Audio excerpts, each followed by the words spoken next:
జూబ్లీహిల్స్ ఉప ఎన్నిక బీఆర్ఎస్ అభ్యర్థి మాగంటి సునీత మూడో సెట్ నామినేషన్ దాఖలు చేశారు. షేక్పేట ఎంఆర్ఓ ఆఫీసులో రిటర్నింగ్ అధికారికి నామినేషన్ పత్రాలు అందజేశారు.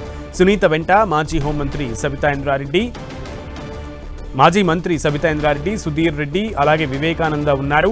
మాగంటి గోపీనాథ్ను గెలిపించిన విధంగా ఆయన సతీమణి మాగంటి సునీతను గెలిపించాలని మాజీ మంత్రి సబితా ఇంద్రారెడ్డి జూబ్లీహిల్స్ ప్రజలను కోరారు. గత 10 ఏళ్ల బీఆర్ఎస్ పాలన, 22 నెలల కాంగ్రెస్ పాలనను బేరేజు వేసుకుని ప్రజలు జడ్జిమెంట్ ఇవ్వాలని విజ్ఞప్తి చేశారు సబితా ఇంద్రారెడ్డి.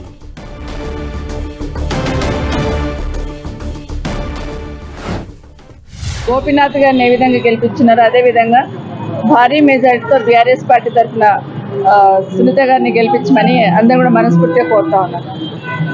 ఎందుకంటే గత 10 సంవత్సరాల్లో కేసీఆర్ గారి పాలన బేరీజ్ వేసుకొని 22 నెలల్లో కాంగ్రెస్ పార్టీ పాలన బేరీజ్ వేసుకొని ఈరోజు జూబ్లీహిల్స్ నియోజకవర్గ ప్రజలందరూ కూడా తీర్పు ఇవ్వాలని విజ్ఞప్తి చేస్తూ ఉన్నారు.